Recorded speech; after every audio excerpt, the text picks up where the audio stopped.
반갑습니다. 오늘 수업 시작하겠습니다. 우리가 지난 시간에는 용언의 활용이라는 것이 무엇인지 그리고 어간과 어미가 무엇인지에 대해서 공부를 했죠.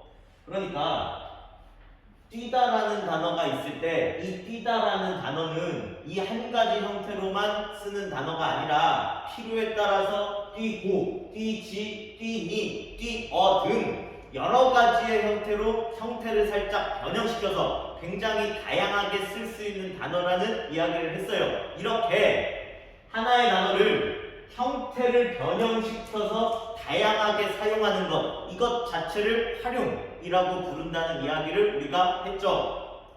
그런데 이 뛰다라는 단어를 활용을 하는 과정에서 이 단어를 아무리 다양하게 활용을 하더라도 절대 바뀌지 않는 부분이 있잖아요. 이 뛰라는 부분은 아무리 활용을 시키더라도 형태가 절대 바뀌지 않죠. 이 뛰라는 부분에 실질적인 의미가 들어가 있기 때문에 이런 부분, 용언이 활용을 할 때 변하지 않는 부분, 실질적인 의미가 들어가 있는 부분을 어간이라고 부른다는 이야기를 했어요. 그리고 이 뛰다라는 단어를 활용하는 과정에서 다, 고, 지, 니, 라는 표현들은 문법적으로 어떤 기능을 하느냐에 따라서 끊임없이 바뀔 수가 있잖아요. 이렇게 용언이 활용을 하는 과정에서 끊임없이 바뀔 수 있는 부분을 어미라고 부른다는 이야기도 우리가 지난 시간에 했습니다. 자, 여기에서 이 띠라는 어간에 다라는 어미만 붙어있는 형태. 그러니까 이 경우에는 뛰다가 되겠죠. 어간에 다라는 어미 하나만 붙어있는 형태를 이 용언의 이 단어의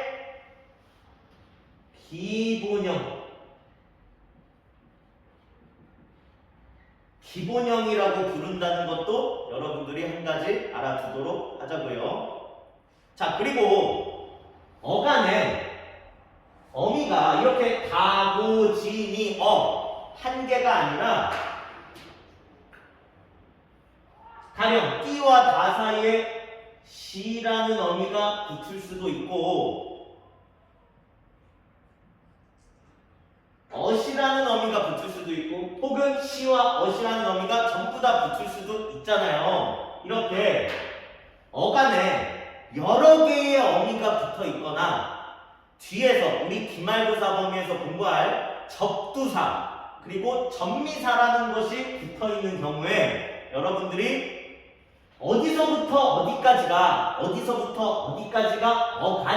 어간인지 판단하는데 굉장히 헷갈릴 수가 있을 거예요. 용언에 어간이 어디서부터 어디까지인지 판단해야 되는 경우가 있는데 어디서부터 어디까지가 어간인지를 판단하기가 어려운 헷갈린 경우가 있을 수 있다는 겁니다. 자, 그래서 한 가지 더 적어 보자고요. 옆에다가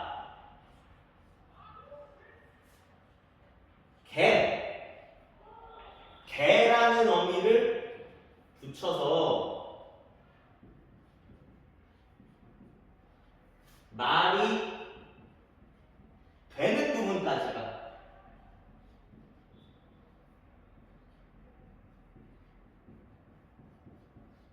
어간이다. 개라는 어미를 붙여서 말이 되는 부분까지가 어간이다 라는 걸 일단 한마디 써놓고 여러분들이 헷갈릴 만한 단어가 나오면 그때 다시 사례를 들어가면서 설명을 하도록 하겠습니다. 자, 그럼 이어서 용언의 규칙 활용과 불규칙 활용에 대한 내용 같이 공부하도록 하겠습니다. 우리 용언의 규칙 활용과 불규칙 활용에 대해서 공부를 해보자고요. 먼저 수업 자료 규칙 활용과 불규칙 활용이라는 표현을 찾고 규칙 활용과 불규칙 활용이라는 표현에는 동그라미를 쳐 놓으시고요. 뜻풀이에도 밑줄을 좀 쳐 놓자고요. 자, 규칙 활용이란 우리 용언이 활용을 할 때 어간과 어미의 모습이 바뀌지 않는 활용이다. 혹은 모습이 바뀌더라도 규칙적이다. 규칙적이다. 불규칙 활용이란 우리 용언이 활용을 할 때 어간과 어미의 모습이 달라지는 활용이다. 어간과 어미의 생김새가 바뀌는 활용이다. 근데 어간과 어미의 모습이 왜 바뀌는지, 왜 달라지는지 설명할 수 없다. 불규칙적으로 바뀐다. 이 부분에 일단 밑줄을 쳐 놓으시고, 자, 다시 한번 이야기를 할게요.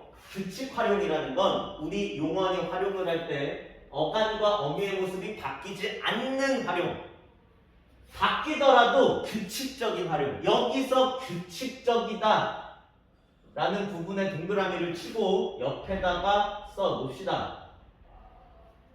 규칙 활용의 경우에도 어간과 어미의 모습이 달라지는, 바뀌는 경우가 있을 수는 있는데, 왜 바뀌는지, 어간과 어미의 모습이 왜 바뀌는지를 명확한 우리 국어 문법 규칙으로 설명을 할 수 있을 때 어간과 어미의 모습이 바뀌더라도 규칙 활용이라고 봅니다. 간단히 써 놓자고요.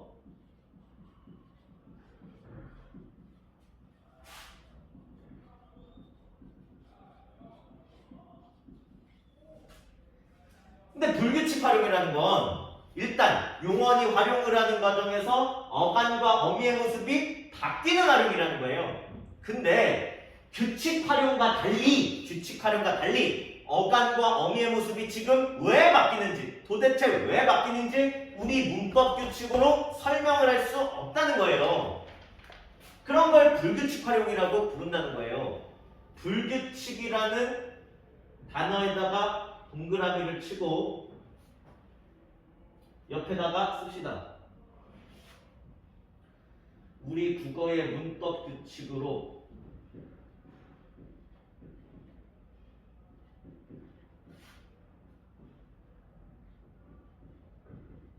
설명할 수 없다. 왜 바뀌는지에 대해서.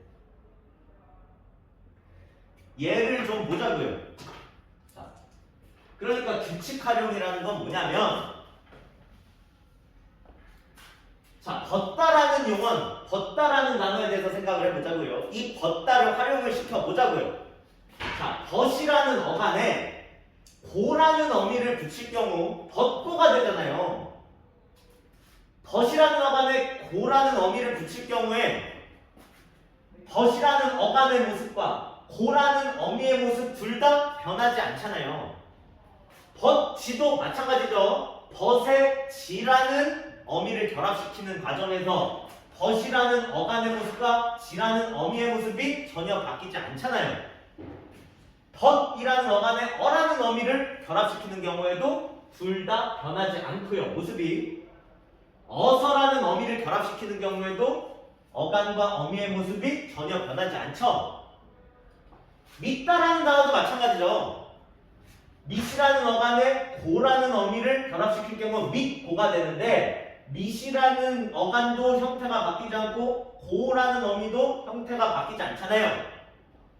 지라는 어미를 결합시켜도 어간과 어미의 형태 바뀌지 않죠. 어라는 어미, 어서라는 어미를 결합시키는 경우에도 어서 어간과 어미의 형태가 바뀌지 않는다는 거예요.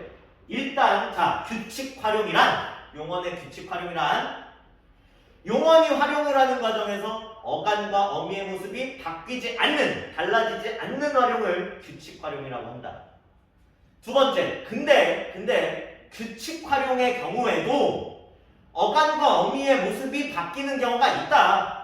규칙 활용이라고 무조건 어간과 어미의 모습이 바뀌지 않는 게 아니다. 이를테면 슬프다라는 단어를 보자고요. 자, 슬프다라는 단어를 보면 슬프라는 어간에 고라는 어미가 붙을 경우에는 슬프고가 되잖아요. 어간의 모습과 어미의 모습이 둘 다 변하지 않아. 지라는 어미를 붙이더라도 슬프지가 되잖아요. 어간의 모습과 어미의 모습이 바뀌지 않는다는 거예요. 근데 슬프라는 어간에 어라는 어미를 결합을 시키게 되면 슬프어라고 하지 않잖아요. 슬퍼라고 하잖아요. 무슨 말이냐면 슬프라는 어간에 어라는 어미를 결합을 시키게 되면 어간의 으라는 모음이 탈락하는 현상이 발생한다는 거예요. 그래서 슬프의 어를 결합을 시키면 모음이 탈락을 하고 어간의 슬과 피읍만 남는다는 거예요. 어간의 모습이 달라졌잖아요. 이렇게 규칙 활용의 경우에도 어간의 모습이 달라지는 경우가 있다는 거예요. 여러분들이 이렇게 물어보면 안 되죠. 선생님, 어라는 어미가 퍼라는 어미로 바뀐 거 아닙니까? 아니죠. 다시 한번 되새깁시다. 이응은 머리에 올 경우 없는 것과 같다. 없는 것과 똑같다. 이응은 글자의 머리, 초성에 올 경우 없는 거다. 어라는 어미는 여기에 모습이 그대로 살아있잖아요. 어라는 어미는 모습이 바뀌는 거 없이 그대로 살아있는 거예요. 단지 슬프라는 어간에서 으라는 모음만 사라졌다는 겁니다. 탈락했다는 겁니다. 슬프어서도 마찬가지지. 슬프라는 어간에 어서라는 어미가 붙게 되면 우리가 이걸 슬프어서라고 하지 않잖아요. 그냥 슬퍼서라고 하잖아요. 슬프라는 어간에 어서라는 어미가 결합을 하는 과정에서 어간에 있던 으라는 모음이 탈락한다는 겁니다. 그래서 최종 형태가 슬퍼서가 된다는 거예요. 마찬가지로 슬프의 어서라는 어미가 결합하는 과정에서 으가 탈락하고 어간에는 슬피읍만 남았잖아요. 어간이 바뀌었잖아요. 어간의 모습이. 근데 어서라는 어미의 형태는 그대로 남아있다는 거예요. 어서 그대로 남아있잖아요. 이응은 머리에 올 경우 없는 것과 같다는 걸 다시 한번 우리가 되새기도록 하자고요. 어미는 바뀐 게 아닙니다. 이응은 원래 없었던 거예요. 어서의 형태가 그대로 남아있죠. 자, 근데 이 슬프라는 어간에 어가 결합할 경우에 으가 탈락을 하는데 이 현상은 우리 국어 문법 규칙에 분명히 존재하는 현상이라는 겁니다. 어간이 음음으로 끝날 경우에 이 어간에 어로 시작하는 어미가 결합을 하면 음음이 탈락한다라는 문법 규칙이 우리 국어에 분명히 존재를 한다는 거예요. 이를테면 들르다라는 단어도 같이 보자고요. 자, 들르다라는 단어에서 들르라는 어간에 고라는 어미가 붙으면 들르고가 돼. 어간과 어미 둘 다 바뀌지 않아. 지라는 어미를 결합시키더라도 들르지가 되잖아. 어간과 어미 둘 다 바뀌지 않는다는 거야. 근데 자, 들르라는 어간에 그리고 어서라는 어미가 결합을 하면 우리 국어에 어간의 끝음이 어간의 끝소리가 음모음인 경우에 어간의 끝소리가 음모음인 경우에 어로 시작하는 어미가 결합을 하게 되면 이 음모음이 탈락한다라는 분명한 문법 규칙이 있기 때문에 들르에 어나 어서가 붙는 경우에도 이 음모음이 사라진다는 거예요. 그래서 최종 형태가 들러 그리고 들러서가 된다는 겁니다. 들르라는 어간에 으가 빠져버리고 들리을만 나왔잖아요. 어간의 모습이 바뀌었다는 거예요. 어라는 어미는 여기에 형태가 그대로 남아있죠. 이응은 원래 없는 거니까. 마찬가지 들르에 어서가 붙는 과정에서 음모음이 탈락했다는 거예요. 그래서 어간의 모습이 들리을이 됐다는 거예요. 어서는 형태가 남아있죠. 이응은 원래 없는 거니까 초성에 올 경우. 자, 이게 규칙 활용입니다. 활용을 하는 과정에서 벗다와 밑다처럼 어간과 어미의 모습이 전혀 변하지 않는 활용, 그게 규칙 활용이다. 근데 어간과 어미의 모습이 바뀔 수도 있다. 슬프다에 어를 붙이면 슬퍼가 되고 들르다에 어를 붙이면 들러가 되는 것처럼 어간과 어미의 모습이 바뀌는 경우가 있다. 근데 그 바뀌는 현상을 우리 문법 규칙으로 분명히 설명할 수 있을 때 바뀌더라도 그 활용은 규칙 활용이라고 본다. 이게 규칙 활용입니다. 이어서 불규칙 활용 볼게요. 불규칙 활용 보도록 하겠습니다. 자, 불규칙 활용이라는 건 용언이 활용을 할 때 어간과 어미의 모습이 달라진다는 거예요. 근데 달라진다고 무조건 불규칙 활용인 것은 아니고 우리가 조금 전에 본 것처럼 어간이나 어미의 모습이 달라지더라도 이걸 왜 달라지는지 우리 국어의 문법 규칙으로 설명할 수 있으면 그건 규칙 활용으로 본다는 거예요. 불규칙 활용은 용언이 활용을 할 때 어간과 어미의 모습이 달라지는데 왜 달라지는지, 도대체 왜 달라지는지 우리 문법 규칙으로 설명할 수 없을 때 그걸 불규칙 활용이라고 부른다는 겁니다. 예를 들어서 긋다라는 단어를 보면 고라는 어미가 붙으면 긋고가 돼. 어간과 어미가 다 바뀌지 않아. 지를 붙이면 긋지가 되지. 마찬가지로 어간과 어미의 모습이 다 바뀌지 않는다는 거예요. 근데 이 긋다라는 단어의 어간, 라는 어미가 붙게 되면 긋어가 아니라 그어가 된다는 거예요. 긋이라는 어간에 어라는 어미가 붙게 되면 어간의 받침 시옷이 탈락한다는 거예요. 그래서 그어가 된다는 거예요. 어간의 모습이 바뀌었잖아요. 긋이라는 어간의 시옷이 사라져서 그가 돼버렸잖아요. 마찬가지 긋이라는 어간에 어서라는 어미를 붙이게 되면 어간의 받침 시옷이 사라진다는 거예요. 그래서 그어서가 된다는 거예요. 우리가 금을 긋어서 라고 하지 않잖아요. 어간의 받침에 있던 어간의 받침에 있던 시옷이 탈락을 하고 그래서 어간의 모습이 그로 바뀌었다는 거예요. 근데 도대체 어간의 받침 시옷이 어로 시작하는 어미를 만났을 때 왜 탈락하는지 우리 국어의 문법 규칙으로 설명을 할 수 없다는 겁니다. 왜 탈락하는지 모른다는 거예요. 가령 시옷이 받침에 시옷이 있는 어간이라고 어서라는 어미 그러니까 어로 시작하는 어미를 만났을 때 무조건 시옷이 탈락하는 건 아니라는 거예요. 덧다라는 단어도 어간의 받침이 시옷인데 혹은 어서와 결합할 때 시옷이 탈락하지 않잖아요. 이 긋다와 이 단어를 포함한 이 단어를 비롯한 몇몇 단어들의 경우에만 예외적으로 어로 시작하는 어미와 만났을 때 시옷이 탈락한다는 거예요. 그 이유는 모르고요. 이런 걸 불규칙 활용이라고 부른다는 겁니다. 자, 묻다라는 단어를 볼까요? 여기서의 묻다는 무언가를 땅에 파묻는다 라는 것이 아니라 질문하다, 물어보다, ask의 의미를 가진 묻다입니다. 땅에 파묻다가 아니라 ask, 질문하다의 의미를 지닌 묻다예요. 자, 묻다의 어간 묻에 고라는 어미가 붙게 되면 묻고 어간과 어미의 모습 다 바뀌지 않아.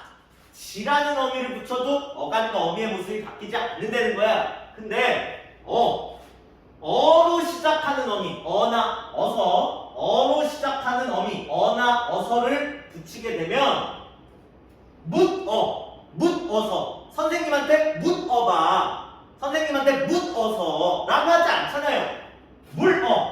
물어서가 된다는 거예요. 그러니까 묻다라는 단어의 어간 묻에 어로 시작하는 어미가 결합을 하게 되면 그 과정에서 어간의 받침 디귿이 리을로 바뀌는 현상이 발생한다는 거예요. 어간의 모습이 바뀌죠. 묻이라는 어간이 받침이 리을, 디귿 받침이 리을로 바뀌어서 물이 되잖아요. 근데 이런 현상이 묻이라는 어간에 어로 시작하는 어미가 결합하는 경우 이 디귿 받침이 리을로 왜 바뀌는지 우리 국어의 문법 규칙으로 설명을 할 수가 없다는 거예요. 어간의 받침이 디귿이라고 이 어간에 어로 시작하는 어미가 결합했을 때 이 디귿 받침이 무조건 리을로 바뀌는 게 아니라는 거예요.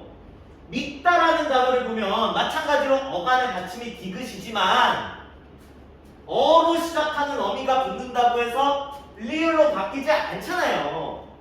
묻다를 비롯한 몇몇 단어들의 경우에만 예외적으로 이런 현상이 발생한다는 겁니다. 이런 경우를 불규칙 활용이라고 부른다는 거예요. 왜 디귿이 리을로 바뀌는지 어로 시작하는 어미를 만났을 때 우리 국어의 문법 규칙으로 설명할 수 없다는 거예요. 이런 게 불규칙 활용이라는 거예요. 자, 이번에는 푸르다라는 단어를 좀 볼게요. 자, 푸르다라는 단어 자, 푸르라는 어간에 고라는 어미를 붙이게 되면 푸르고가 돼. 어간과 어미의 모습이 둘 다 바뀌지 않아.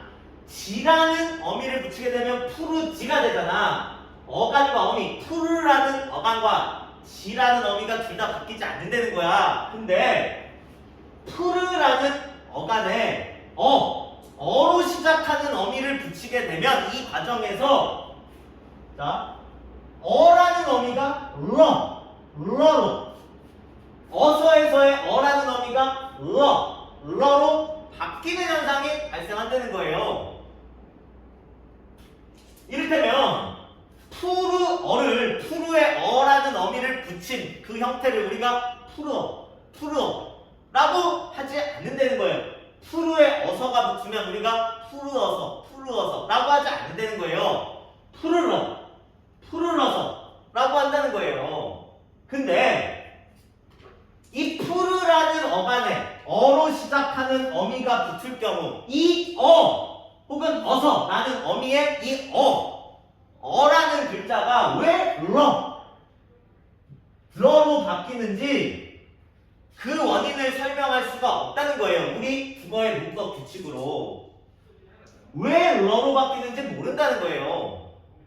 이런 게 불규칙 활용이라는 겁니다.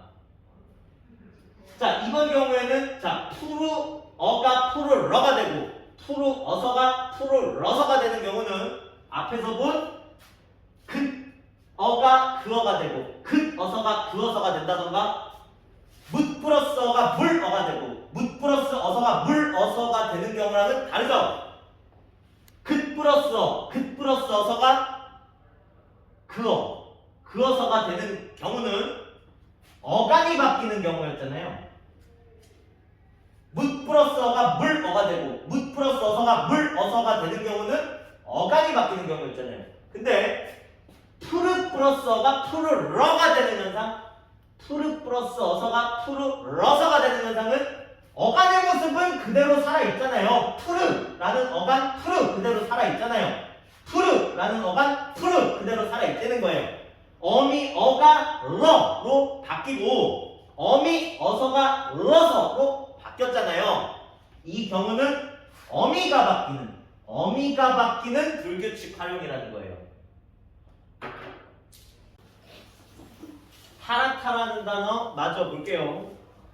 자, 파라타라는 단어의 어간 파랏에 어미 고가 붙게 되면 파라코가 돼. 그러니까 파랏 플러스 고가 파라코가 되는 과정에서는 파랏이라는 어간도 그대로 살아있고 고라는 어미도 그대로 살아있다는 거야. 형태가 바뀌지 않고. 지라는 어미가 붙는 과정에서도 파라치가 되잖아요. 파랏이라는 어간도 형태가 변하지 않고 지라는 어미도 형태가 바뀌지 않는다는 거야. 근데 파랏이라는 어간에 아라는 어미를 붙이게 되면 이 파랏 플러스 아를 우리가 파랏아라고 하지 않는다는 거예요. 파레라고 한다는 거예요. 자, 파랏 플러스 아가 파랏이라는 어간에 아라는 어미가 붙는 과정에서 어떤 현상이 발생했느냐? 자, 파랏이라는 어간에 히읗 받침이 일단 사라졌고 파랏, 이 랏이라는 글자의 아몬도 사라졌잖아요. 그래서 어간에 파랏이라는 어간에 파리을만 남았잖아요. 그리고 아라는 어미도 파랏이라는 어간과 결합하는 과정에서 에로 바뀌어버렸잖아요. 파랏 플러스 아서, 파랏이라는 어간에 아서라는 어미가 붙는 경우도 마찬가지죠. 파랏 플러스 아서를 우리가 파랏아서라고 하지 않는다는 거예요. 파래서라고 한다는 거예요. 파랏이라는 어간에 아서라는 어미가 붙는 과정에서 어떤 현상이 발생했느냐? 파랏이라는 어간에 히읗이 사라졌고 그 다음에 랏이라는 글자에서 아모음이 사라졌잖아요. 그래서 어간에 파리을만 남았잖아요. 그리고 아서라는 어미가 파랏이라는 어간과 결합하는 과정에서 에서로 바뀌어버렸잖아요. 자, 무슨 말이냐면 파랏이라는 어간에 아로 시작하는 어미가 붙는 경우에 파랏이라는 어간의 모습도 바뀌었고 아서라는 어미의 모습도 에서로 바뀌었다는 거예요. 파랗다라는 단어는 활용의 과정에서 어간의 모습과 어미의 모습이 모두 바뀌는 불규칙 활용을 하는 단어라는 겁니다. 불규칙 활용에 속하는 이 세 가지 사례의 차이점을 여러분들이 잘 아셔야 됩니다. 그 플러스 어가 그어가 되고 묻 플러스 어가 물어가 되는 불규칙 활용은 어간이 바뀌는 불규칙 활용. 푸르 플러스 어가 푸르러가 되는 활용은 어미가 바뀌는 불규칙 활용. 파랏 플러스 아가 파랏 플러스 아서가 파래서가 되는 불규칙 활용은 어간과 어미가 모두 바뀌는 불규칙 활용이라는 거예요. 이 차이를 여러분들이 잘 알고 계셔야 됩니다. 규칙 활용과 불규칙 활용은 굉장히 난이도가 높은 어려운 문법적인 내용이기 때문에 여러분들이 영상을 반복적으로 시청하면서 반복적으로 보면서 잘 이해를 해주기를 바랍니다. 이어서 우리 용언에 이 관련된 우리 수업자료 제일 아래에 있는 본용언과 보조용언에 대해서 보고 이 용언에 대한 공부를 마치도록 하겠습니다. 본용언과 보조용언 보겠습니다. 우리 국어에서 이 용언이라는 건 문장에서 실제 쓰일 때는 문장 제일 끝에 위치를 해요. 문장 끝에 일반적으로 하나의 용언이 쓰이게 되는데 두 개의 용언이 하나가 아니라 두 개의 용언이 문장 끝에 쓰이는 경우도 상당히 많다는 거예요. 문장 끝에 용언이 하나가 아니라 두 개가 쓰이고 있을 경우에 앞에 있는 용언을 본격적인 용언이다, 본격적인 의미를 지닌 용언이다 라고 해서 본용언이라고 부르고 뒤에 있는 용언을 앞에 있는 용언에 보조적인 역할을 해주는 용언이다 라고 해서 보조용언이라고 이름을 붙여요. 그러니까 보조용언은 앞에 있는 본용언의 의미를 보조해주는 역할을 한다는 거예요. 자, 이를테면 문장 끝에 태권이가 책을 읽다 라고 해서 읽다라는 용언 하나만을 쓸 수도 있지만 용언을 두 개를 써서 보조용언을 하나 더 써서 태권이가 책을 읽어보다 라는 표현도 우리가 일상에서 많이 쓰는 표현이잖아요. 이때 앞에 있는 읽다라는 용언을 본용언, 본격적인 용언이다, 뒤에 있는 보다라는 용언을 보조용언, 읽다라는 본용언을 보조해주는 보조용언이다 라고 부른다는 겁니다. 그냥 읽다로 끝내는 게 아니라 보다라는 보조용언을 추가를 해서 태권이가 책을 읽어보다 라고 하게 되면 읽는 행위를 시도 공부를 한다는 의미가 더해진다는 거예요. 태권이가 밥을 먹다 라고 해서 문장 끝에 용어를 하나만 쓸 수도 있지만 식다라는 보조 용어를 추가해서 용어를 두 개를 쓰게 되면 그래서 태권이가 밥을 먹고 싶다라고 하게 되면 소망이라는 의미가 추가가 된다는 거예요. 우리가 일상에서 많이 쓰는 표현이잖아요. 태권이가 그림을 그리다 라고 용어를 하나만 쓸 수도 있지만 본 용어를 하나만 쓸 수도 있지만 있다라는 보조 용어를 추가해서 두 개의 용어를 쓰게 되면 태권이가 그림을 그리고 있다라고 두 개의 용어를 쓰게 되면 상태 태권이가 그림을 그리는 상태라는 그 상태의 의미가 추가가 된다는 겁니다. 태권이가 여자친구를 만나다라고 용어를 하나를 쓸 수도 있지만 되다라는 보조 용어를 하나 추가를 해서 태권이가 여자친구를 만나게 되다라고 표현을 하게 되면 피동의 의미가 추가가 된다는 거예요.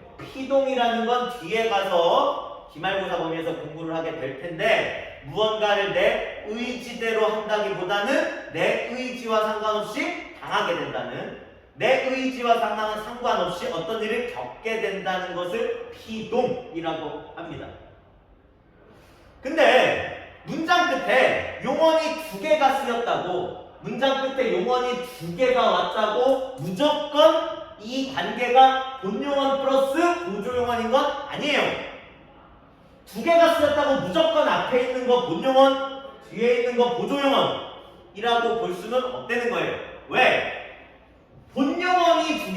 본용언 두 개가 문장 끝에 쓰이는 경우도 있기 때문에 이를테면 집어 건네다 라거나 사서 있다. 태권이가 연필을 집어 건네다. 태권이가 책을 사서 있다의 경우에는 이 집다와 건네다, 사다와 있다라는 두 개의 용언이 둘 다 본격적인 의미를 가지고 있는 본용언이라는 거예요. 자, 그러면 여러분들이 문장 끝에 용언이 두 개가 왔을 경우에 이게 본용언 플러스 보조용언의 관계인지 본용언의 관계인지 구분하는 방법 어떻게 구분하시면 되냐면요. 본용언 플러스 보조용언의 관계라면 앞에 있는 본용언을 지우게 되면 문장이 완전히 망가져 버려요. 본격적인 역할을 하는 본격적인 의미를 지닌 용언이 사라져 버리는 것이기 때문에 이를테면 태권이가 책을 보다 읽다를 지운다고 생각했을 때 태권이가 책을 보다 말이 안 된다는 거예요. 이런 질문 하시면 안 되죠. 선생님 책을 보다 말 되지 않아요?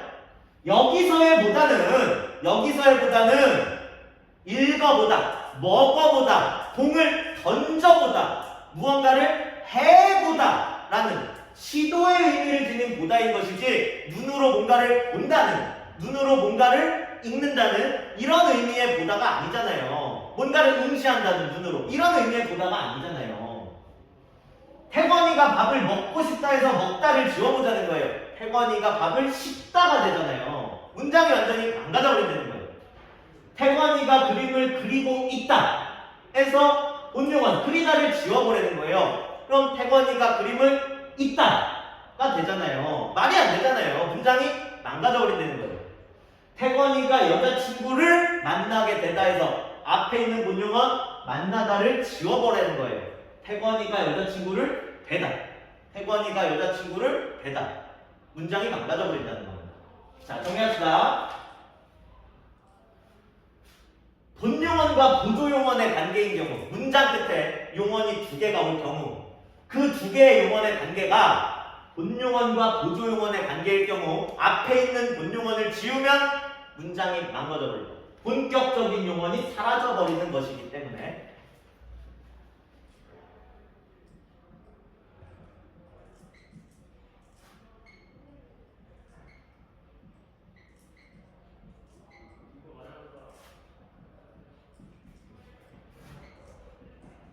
앞에 있는 본용어를 지우면, 제거하면 문장이 망가져 버린다.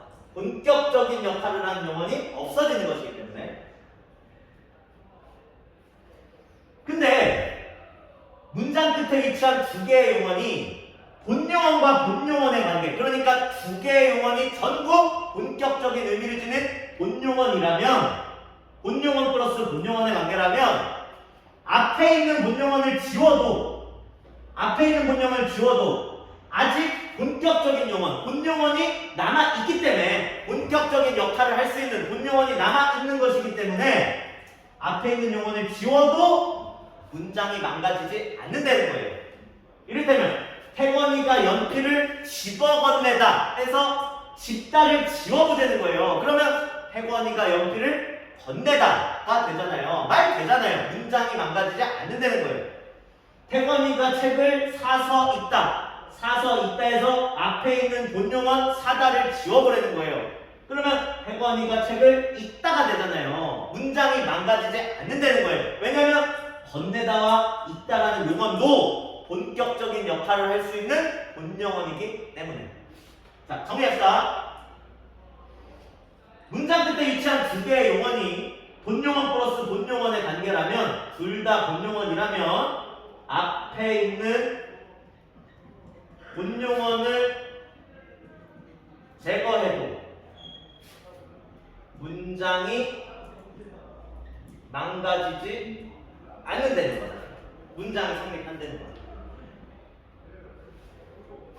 여기까지가 용언입니다. 우리 국어 품사 중에 용언에 대한 내용이 제일 복잡하고 어려운데, 여러분들이 영상을 반복적으로 보면서 우리 용언에 대해서 잘 이해를 해줄 수 있으면 우리가 뒤에 공부할 남아있는 이 품사에 대한 내용은 여러분들이 굉장히 쉽고 수월하게 공부를 할 수 있을 거라고 믿습니다. 여기까지 하고 마치겠습니다. 고생 많으셨습니다.